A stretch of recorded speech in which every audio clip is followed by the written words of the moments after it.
Hello हजुर नमस्ते। आज म यी पाकेको फर्सीको पुरी बनाउन गइरहेको छु। यसमा मैले फर्सी उसिनेर लिए। यसमा काला जिरा, ज्वानो, निमक र चिली फ्लेक्स थिएन, मैले जुगाड गरेँ। पाकेको खोर्सानीलाई पोलेर त्यसमा मैले मिचेर यो जुगाड गरेँ। अब यो सबै थोक मैले एकै ठाउँमा पारेर मिचेँ। त्यसो हुँदाखेरि यो ज्वानो पनि त्यहाँ मिचिन्छ र यसरी मिचेर म यो आटामा राखिदिएर, आटा प्राय मैले 1.5 पुवा जति लिएकी छु। आटामा राखिदिएर म यो फर्सीलाई पनि सँगै लिएर यसरी आटामा राखेँ मैले यसलाई। त्यस पछाडि हेर्नुहोस्, यो फर्सी कसैले स्टिम गर्न सक्नुहुन्छ मोमोको स्ट्यान्डमा, मेरो थिएन र मैले यसलाई डाइरेक्ट मैले उसिनेर यतिको पाके पछाडि लिएँ। यसमा पानीको जरुरत हुँदैन किनभने यही फर्सीले नै हाम्रो डो तयार हुन्छ। यसमा राम्रो कलर पनि आउँछ। यसरी फर्सी लगाएर तातो तातो नै थियो फर्सी अलिकति, र म यसरी मुस्न थालेँ। आटाको डो बनाउन लागेँ। सफ्ट डो हुनुपर्छ, डो चाहिँ साह्रै साह्रो हुनु हुँदैन। यसमा पानी थुप्रै चाहिँदैन। यहाँ हेर्नुहोस्, यस्तो डो बनाएँ। कलर पनि त्यही फर्सीबाटै आएको हो यो हेर्नुहोस् त कति सफ्ट। अब यसमा मैले माथिबाट तेल लगाएर एकछिन रेस्टको लागि राखिदिन्छु यसलाई। यसरी तेल लगाइदिनुहोस्। यहाँ हेर्नुहोस् त डो कतिको सफ्ट छ। साह्रो चाहिँ बनाउनु हुँदैन, साह्रो बनायो भने पुरी त्यति फुल्दैनन्।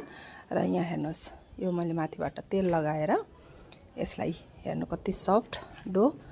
यो खाना स्वादिलो पनि हुन्छ। केटाकेटीले सब्जी खान खोज्दैनन्, विशेष गरी मेरो त छोरीले सब्जी खान्न, र म यसरी यो फर्सी हालिदिँदा कमसेकम सब्जीको जुन पौष्टिक तत्त्व पाउँछन् त्यो त पाउँछ। यसरी मैले एकछिन रेस्टको लागि राखिदिएँ। 10 मिनट राखिदिँदा हुन्छ।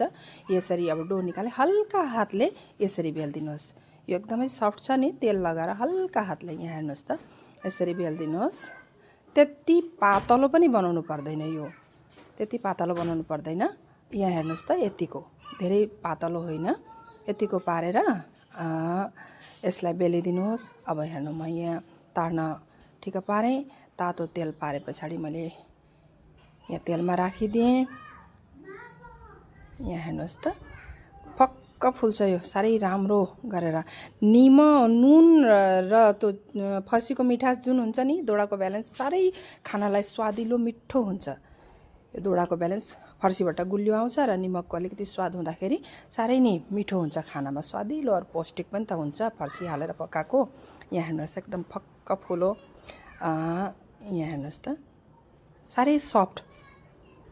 यसलाई सब्जीको जरुरत छैन। तपाईहरुले अचार बनाउनुहोस्, चटनी बनाउनुहोस्, त्योसँग हामी खान सक्छौँ। फेरि मैले अर्को पकाउन जाँदैछु। यहाँ हेर्नुहोस् त कति राम्ररी अलिअलि त्यसलाई प्रेस गरिदिनुहोस्। त्यो चलाउने उसले, पुन्युले त्यसलाई अलिकति प्रेस गरिदिनुहोस्। यहाँ हेर्नुहोस् फुलेर फक्क हुन्छ।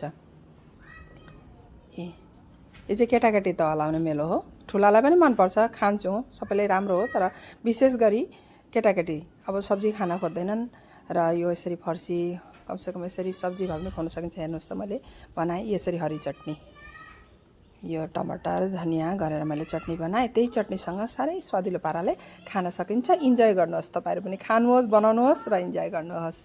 हेर्नुहोस्।